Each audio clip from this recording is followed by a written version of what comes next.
ഇന്ന് നമ്മൾ കുറച്ച് ആൾക്കാരെ പരിചയപ്പെടുത്തണം. അതായത് നമ്മളെ ടീമിലുള്ള കുറച്ച് മെമ്പേഴ്സ്, അതായത് നമ്മളെ ഈ സംരംഭത്തിൻ്റെ പിന്നിൽ പ്രവർത്തിക്കുന്ന കുറച്ച് ആൾക്കാർ. ഓക്കെ, അപ്പോൾ നമുക്ക് ഓരോരുത്തരായിട്ട് പരിചയപ്പെടാം. അപ്പോൾ ഇതാണ് നമ്മളെ വർക്കിംഗ് ഏരിയ.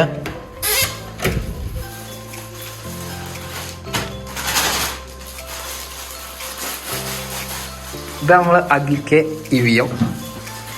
ഹലോ. ഇത് വിദ്യാപിക. ഇത് ആണ് മെയിന് അമ്മ. പിന്നെ ഉള്ളത് ഞാനാണ്. പിന്നെ ഉള്ളത് ഒരു 3 ആൾക്കാരുണ്ട്. അതായത് ഇപ്പോൾ ഞങ്ങൾ 4 ആൾക്കാരാണ് ഇത് മറ്റേ ഓപ്പറേഷനും കാര്യങ്ങളൊക്കെ ചെയ്യണമെങ്കിൽ, അതായത് വിത്തലും കാര്യങ്ങളൊക്കെ ബെഡ് നിറക്കൽ അങ്ങനത്തെ ഷെഡിൻ്റെ കാര്യങ്ങളൊക്കെ ചെയ്യണമെങ്കിൽ സെയിലും മറ്റു കാര്യങ്ങളും മാർക്കറ്റിംഗ് ഒക്കെ മെയിനായിട്ട് പിടിക്കുന്ന ഒരു 3 ആൾക്കാരുണ്ട്. ഞാൻ അവരും കൂടി പരിചയപ്പെടുത്തി തരാം.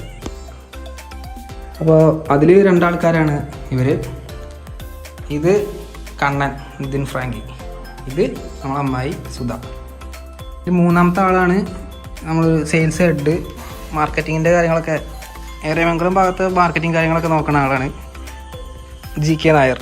അമ്മാവാ, നമ്മളമ്മാവനാണ്. ഞങ്ങൾ 4 ആളുമാണ് ഇപ്പോൾ ഇവിടെ വർക്കും കാര്യങ്ങളൊക്കെ ചെയ്യാറ്. അതായത് വിത്തിടലും ബെഡ് നിറക്കൽ അങ്ങനത്തെ കാര്യങ്ങളൊക്കെ ഞങ്ങൾ 4 ആൾക്ക് തന്നെ ചെയ്യാറ്. പിന്നെ ഞങ്ങളെല്ലാം കൺട്രോൾ ചെയ്യുന്ന ഒരാളുണ്ട്, മെയിൻ ആള്.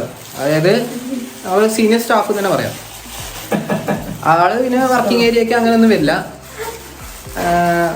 കൺട്രോളിങ് മാത്രമേ ഉള്ളൂ. പിന്നെ ഫുഡ് ആൻഡ് അക്കോമഡേഷൻ അങ്ങനത്തെ കാര്യങ്ങളൊക്കെ, അതായത് ഞങ്ങൾ വർക്ക് കഴിഞ്ഞാൽ ഫുഡ് തരിക, അങ്ങനെ ഫുഡ് ആൻഡ് അക്കോമഡേഷനോ എന്താ നമ്മൾ വർക്ക് കഴിഞ്ഞിട്ട് അവിടെ എത്തുമ്പോഴേക്ക് ചോറും ഭക്ഷണമൊക്കെ റെഡിയാക്കി തരിക. വളരെ വളരെ സ്ട്രിക്റ്റ് ആണ്.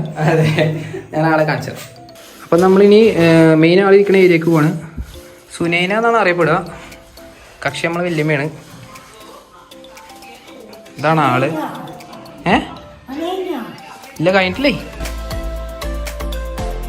പരിചയപ്പെടുത്താൻ വന്നാണേ. ആള് ഇവിടെ നിന്ന് സിനിമ ഒക്കെയാണ് ചെയ്യുക.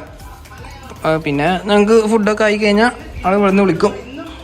അങ്ങനെയൊക്കെയാണ് പതിവ്.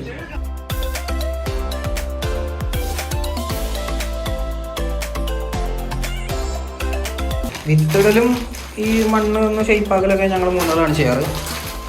അമ്മ പിന്നെ മെയിനായിട്ട് കട്ട് ചെയ്ത് ടാപ്പ് ഒട്ടിക്കുകയാണ് ചെയ്യാറ്.